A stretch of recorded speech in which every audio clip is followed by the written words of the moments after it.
I know that when you see Madam Web, you're going to love it. In fact, I think you're going to see it twice.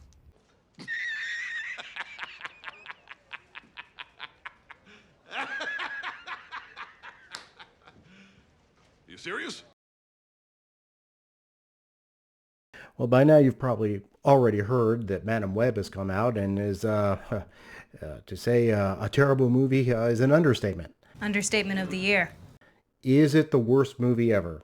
Probably not the worst movie ever. I mean, Plan 9 from Outer Space does exist, as does Manos Hands of Fate.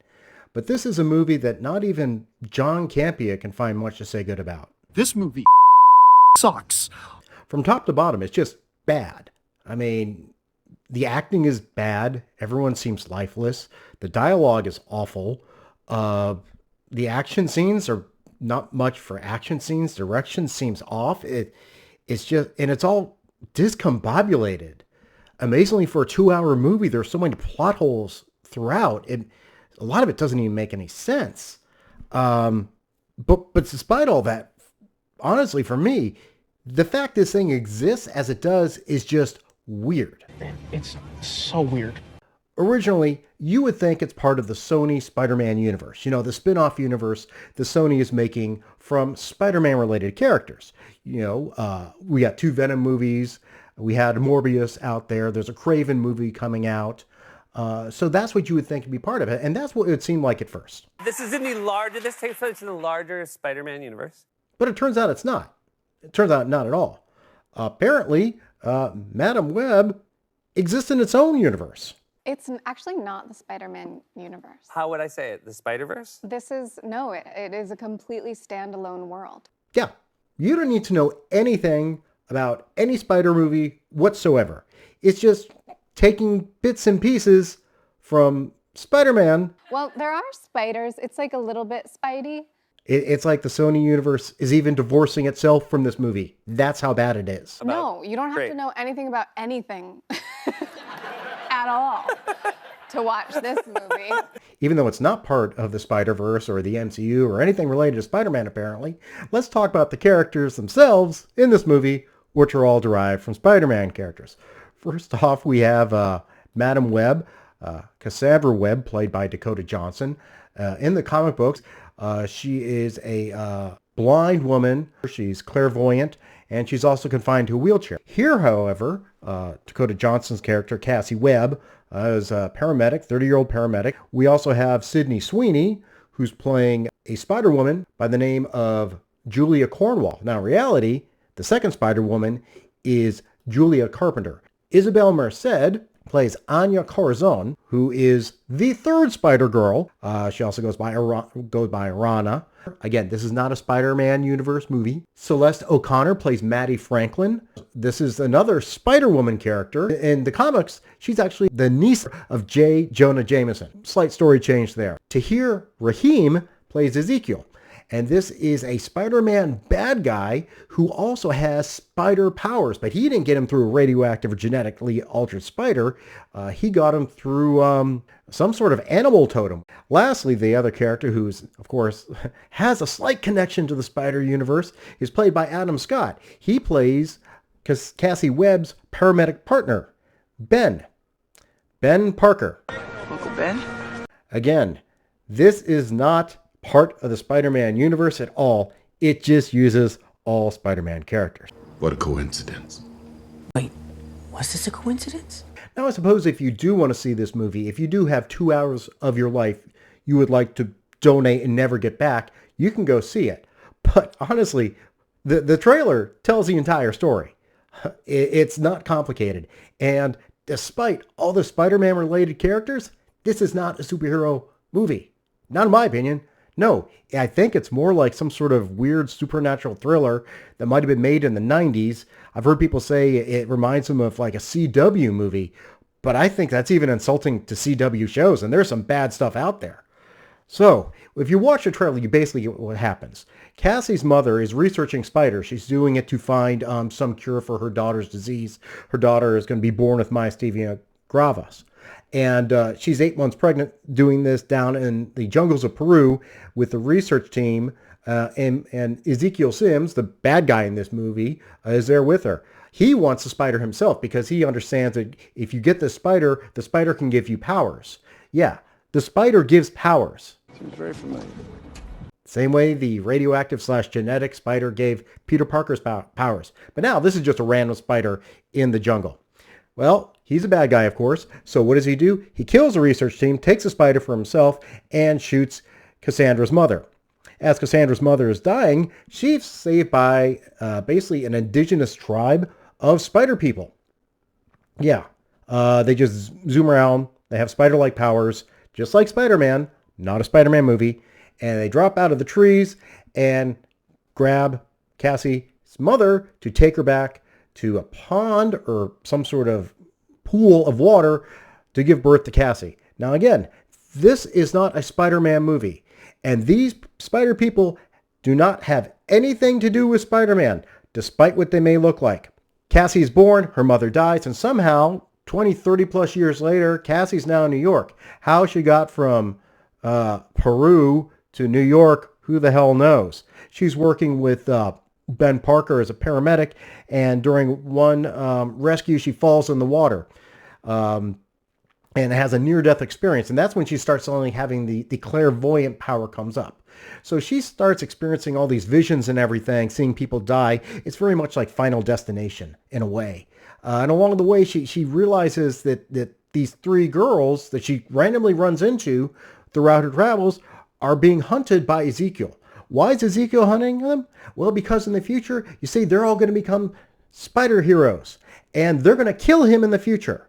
So he also, with his spider powers, has the ability to see in the future the same way Cassie now does. So he sees that the girls are going to kill him. So he decides to kill them in the past before they can kill him. Yeah, if you're thinking this is all convoluted, Well, you're not wrong. basically what happens is we now get into a chase movie where Cassie's trying to hide the girls from Ezekiel. She's going from place to place, trying to find out what's happening with her, how she's getting all these clairvoyant visions. The girls, of course, are out being girls, and Ezekiel's still tracking them. Well, fortunately, through Cassie's ability to see in the future, she's able to make changes to prevent the girls from getting killed by Ezekiel. Ultimately, Cassie decides she needs to go to Peru to figure out what her mother was doing down there, because that makes sense. So she stashes the girls with Ben Parker, whose sister-in-law, Mary, yes, Mary Parker, who's married to Richard Parker. I think I know a relation there. It's me, Peter Parker. Your friendly neighborhood, you know. Yeah, Peter Parker's mom. But we don't say the word Peter Parker in these movies at all. So while the girls are hanging out with Ben Parker, Cassie goes down to Peru and meets up somehow with the spider person who saved her mother. But he's not looking like a spider person now. Now it looks like he's basically wearing khakis and a linen shirt, just kind of walking through the jungle like he'd been waiting there the entire time. Really, really just convenient. And he basically explains to her, you do have the power to see into the future and make alterations once you accept this ability. So after Cassie's completed her journey of self-discovery, discovered what her powers are, she returns to New York just at the same time that Mary Parker's going into labor. Ben is rushing her to the hospital, dragging the girls along with him, and Ezekiel tracks him down. And fortunately, despite the fact he's cornered him, Cassie shows up driving an ambulance and dang near takes him out. She does hit him, like flat out hits him with the ambulance, but he's okay. She then runs off with the girls while Ben takes Mary to go give birth to Peter. I'm Peter Parker. Who we're not talking about in this movie. And the girls and Cassie go into this warehouse, which apparently is an abandoned warehouse, I believe. Condemned fireworks factory, but still full of fireworks. Maybe we shouldn't leave fireworks just randomly laying around in a condemned building. Does that make any sense at all? That's stupid. Ezekiel shows up, fight ensues, and the girls all get separated. The roof is collapsing on top of the building, and it's up to Cassie to try to save them. But they're all separated. They're all separated. Somehow, how can she do it? Well, she then remembers the spider guy in Peru told her that when you accept responsibility, you will get great power. Yeah, the turn of the classic phrase, With great power comes great responsibility. and somehow, this is power I don't understand. It's like a ethereal web branches out, and she's able to be in all places at the same time and rescue the girls. I mean, it kind of reminds me of the Kwisatz Haderach from Dune, where it can be at all places at once. But this is just Cassandra Webb. It doesn't make any sense. Not that a lot of this movie makes sense. Finally, in the end, the battle is between Cassie and Ezekiel. Superpowered Ezekiel against, Cassie.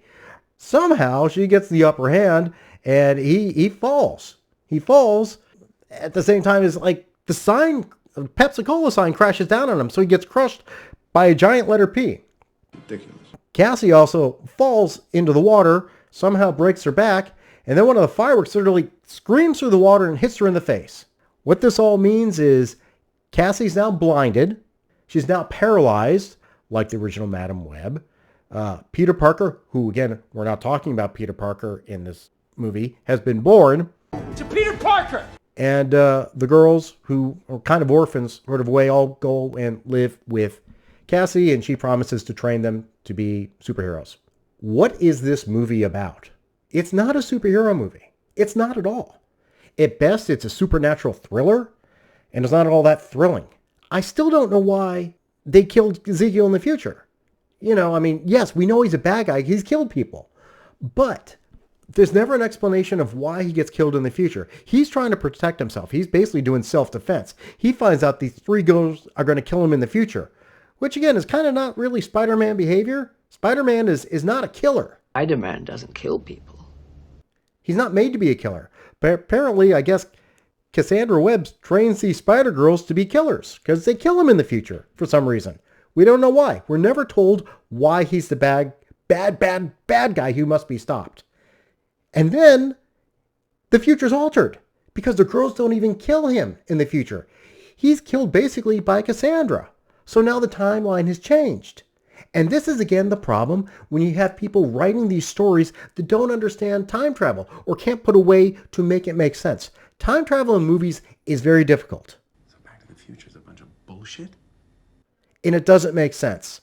Here, it doesn't make sense at all. Because in the future, he's dead. So how can Cassandra have these visions of the future of the girls killing him in the future if it never happened? I forget, is it the grandfather paradox? I don't recall exactly, but it's a total mess. The future is the past is the future. It all gives me a headache. The other reason why I say this isn't a superhero movie, first off, I don't think there's really any superheroics done here at all by any of these characters, but there's no superheroes in it. The Spider-Girls, Spider-Women, you don't see them at all in their heroic characters. This is them before they even become that. Now, there are some, smoke and mirrors going on with the trailers because it shows the girls in their spider costumes. And literally, that's basically it. That's all you see. That little bit. In the end, there's like a hero shot of them all standing together.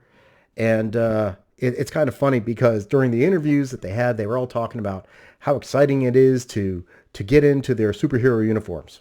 Putting on a real superhero costume, not just like one from Amazon, is a pretty amazing experience. So she's always hanging from her webs and she's upside down and her legs are out, and so I really wanted to capture that. It is a total bait and switch. And I don't think the audience is the only one that got baited and switched on this one.